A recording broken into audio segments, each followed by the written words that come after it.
Tere, mina olen Triinu ja täna ma jagan sulle veel ühte väikest vaatenurka, kui sina peaksid olema kas ärevuses, depressioonis või sa tunned ennast halvasti, ei tunne ennast hästi, siis üks hästi oluline hirm, mis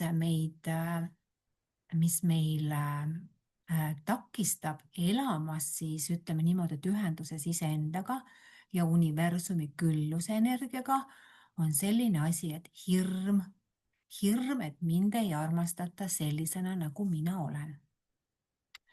Ja see stress on tegelikult armastuse puuduse stress.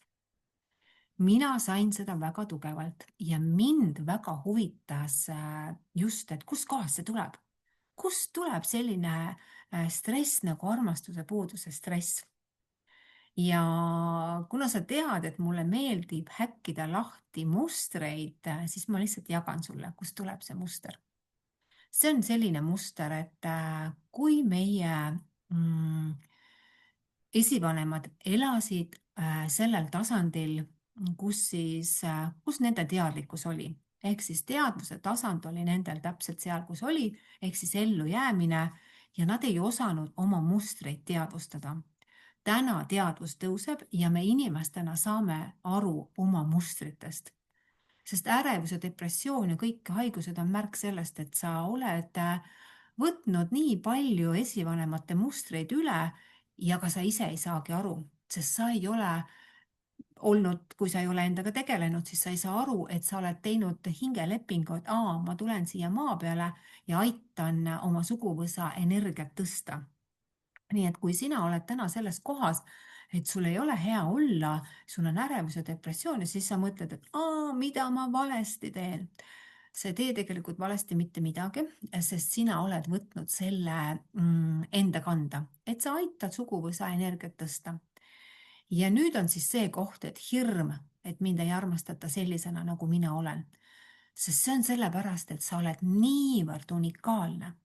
Sa oled nii unikaalne, aga sa näed ennast hoopis pigem sellisena, et sa oled nagu must lammas peres, sellepärast, et sa oled ainukesena, kes tunneb tundeid ja ülejäänud elavad ja rühmavad kogu aeg tööd teha.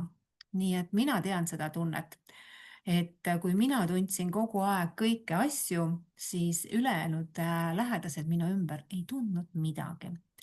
Aga see on selles mõttes väga oluline, sest läbi tundmise saab inimene hakata ennast lahti kerima. Et kui me oleme kerinud sinna hirmudesse ennast, siis nüüd on võimalik kerida hirmudest lahti. Nii et mina olen ennast sellest lahti kerinud ja mulle meeldib täna jagada neid koode. Ja sinule samamoodi, kes sa endaga tegeled, siis sa näed, mis on võimalik. Mis sa näed, mis on võimalik meil inimestena. Ja eriti ülitundlikud on väga võimekad. Tegelikult on kõik inimesed võimekad. Aga see selleks. Ehk siis nüüd on siis see koht, et kust tuleb see puudus, see stress või see tühjus või see armastuse puudus sinu energiasse. See tuleb sellest, et esivanemad elasid ju selles mõttes keerulistel aegadel. Kui mehed pidid sõtta minema, siis naisted tegelikult said selle koha, et neil tuleb võtta vastutus rohkem. Ja see tähendab seda, et nad hakkasid võtma rohkem vastutust ja võtsid ka tegelikult sellise õppetunni nagu valitsemise õppetunni endale. Ehk see tähendab seda, et see naine võttis selle energia, et ta käseb, laseb, poob ja teeb kõik selles mõttes selle negatiivse energia. Ehk siis, ja see on see kood, mis viib naised väga suurte stressi ja pingesse. Ja miks me seda võtame? Sellepärast, et kui mehed olid ära läinud, siis keegi pidi ju elu edasi viima. See on esiemadele, me anname kõik suure tänulikkuse, et see elu on läinud edasi. Aga nüüd sina, armas naine, kes sa mind kuulad ja sa juba tegeled endaga, siis sa tead, et mina olin täpselt samas kohas, kes oli see naine, kes valitses ja võttis väga palju enda kanda. Selle tagajärjel viib inimene oma energia täiesti tasakaalust välja. Aga meil selleks, et olla tasakaalus, on oluline, et füüsiline ja vaimne oleks tasakaalus. Me ei saa ennem tasakaalu ennast, kui me oleme selle valitsemise õppetunni ära õppinud. Eks see tähendab seda, et me naistena saame aru, et mees on pea, naine on kael. Ja kui sa selles osas oled juba aru saanud, siis ja sa saad aru, et sa oled tulnud siia maa peale naisena, siis sa annad selle vastutuse koorma, annad selle vabaks, sest tegelikult on vastutus vabadus. Ja sa hakkad ise valima, mille eest sa, kus sa vastutad. Sest me naistena vastutame tegelikult laste eest, meeste eest, sest meile tundub, et see kõik on meie vastutada. Aga kui sa oled täna ärevuses ja depressioonis, siis on see pool number 1, et sa võtad vastutuse iseenda elu eest iseenda kätte. Sest vastasel juhul sa ei saa ennast sealt kannatusest välja tuua. Alles siis, kui sa teed otsuse, et sa võtad vastutuse iseenda elu eest iseenda kätte, avaneb sulle uus uks.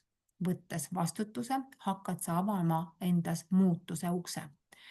Ja kui sa hakkad muutuma, siis see tähendabki tegelikult seda, et sa hakkad iseenda sees olevaid mustreid lahustama, sest sa saad aru, et selles energias, kus sa täna elad, ei ole võimalik elu edasi viia ja näidata siis uut siis seda paradigmat, milles elavad ärevuses ja depressiooni inimesed. Nii et võttes vastutuse iseenda elu eest iseenda kätte, saad sa näidata, et sina oled see inimene, kes vastutab oma tervise eest, oma õnne eest. Ja see kõik on sinu enda kätes, mitte kellegi teise kätes.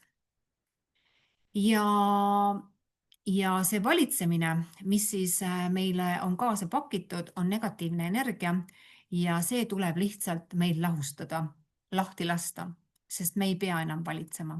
Me võime naistena olla pehmed, armsad, avatud südametega ja jagada oma armastust. Ehk siis see hingeline armastus, mis on meie sees, läheb tegelikult lukku siis, kui mees ja naine leiavad teineteist. Aga nagu me teame, siis me leiame teineteist alati sellel tasandil, kus me ise oleme. Ja kui me oleme katki, oleme saanud juba oma armastuse lukku keerata, siis me tahes-tahtmata leiame endale partnerid, kellega me selles mõttes, kes öeldakse, et on kaksikleegid, tegelikult ma ütleks, et need on sinu enda peeglid. Need on sinu enda peeglid, kes näitavad seda, et muuda ära endas need ja need kohad ja siis energia läheb liikuma. Mina sellest ei saanud ennem aru, kui ma pidin olema seal suuremas kohas, aga kui sina täna juba oled enesearengu teel ja oled kuulnud minu lugu, siis sa kindlasti oskad täna juba ennast rohkem lahti häkkida ja saad aru, et ma ei taha seda, ma valin muu. Nii et mõttelõng läks nüüd kaotsi, ehk siis see pool, et see valitsemine on siis tulnud ka sellel tasandil, kus siis meid eostatakse ja meie südamed on kinni ja sealt tuleb armastuse puuduse stress. Ja see tegelikult tuleb täiesti nagu meid liini pidi, meie emalt ja isalt, sest et neil ka enne seda on olnud ju omad suhted ja nad on saanud seal haiget. Nad ei ole osanud neid tervendada ja nad on siis nad ei ole osanud tervendada ja nad on läinud siis uute partneritega suhtesse, lootes, et see on parem, see on nagu õigem variant, aga tegelikult kõik tervendamata suhted toovad sinna samma kohta, kus kõik partnerid peegeldavad teineteise mustreid, sest enda mustreid me ei näe, aga kui partner meile peegeldab, siis seda me näeme, aga me võtame kogu aeg isiklikult ja me ei oska neid aru saada ega lugeda.